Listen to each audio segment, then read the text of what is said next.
వస్తే కడప కొత్త మేయర్ ఎవరు? అభ్యర్థిపై వైసీపీ నాయకులు కసరత్తు చేస్తున్నారు. స్థానిక MP Avinash Reddy guest house లో కీలక సమావేశం నిర్వహించారు.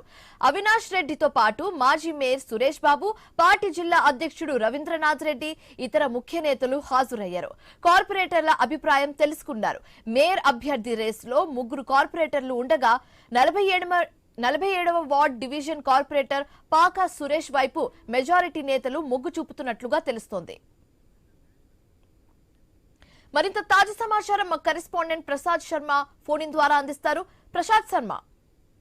శివాని, కడప కొత్త మేయర్ సంబంధించినటువంటి ఎన్నిక ప్రక్రియ సంబంధించి అభ్యర్థి ఎంపిక ప్రక్రియను వైసీపీ పూర్తి చేసింది. అయితే కడప ఎంపీ అవినాష్ రెడ్డి, జిల్లా అధ్యక్షుడు రవీంద్రనాథ్ రెడ్డి, తర్వాత మాజీ మేయర్ సురేష్ బాబు, ఇతర నాయకులంతా సంయుక్తంగా తర్వాత మొత్తం 39 మంది కార్పొరేటర్ల సమావేశమై ఒక అభిప్రాయం తీసుకున్న తర్వాత పార్టీ అధిష్టానానికి వివరించి కొత్త మేయర్ అభ్యర్థిగా పాకా సురేష్ ను ఎంపిక చేయడం జరిగింది.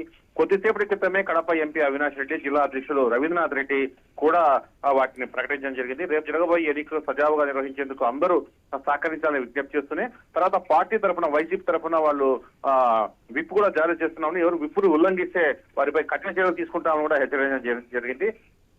రేపటి ఎన్నికకు సంబంధించి మొత్తం అధికారులు ఇప్పటికే ఎన్నిక ప్రక్రియ పూర్తి చేశారు. రేపు అధికారికంగా కేవలం లాంఛనంగా మాత్రమే ఎన్నిక జరగనుంది. అయితే వైసీపీ కార్పొరేటర్ల మధ్య విభేదాలు సృష్టించే క్రమంలోనే టీడీపీ ఈ ఎన్నిక తీసుకుంటూ జిల్లా అధ్యక్షుడు రవీంద్రనాథ్ రెడ్డి వ్యాఖ్యానించడం జరిగింది. మొత్తానికి తను ఏకగ్రీవంగా ఎంపిక చేసేందుకు పాకా సురేష్ పార్టీ అధిష్టానానికి తర్వాత కార్పొరేటర్లకు కృతజ్ఞతలు చెప్పని చెప్పి Shivani. Right, thanks for the update Sharma.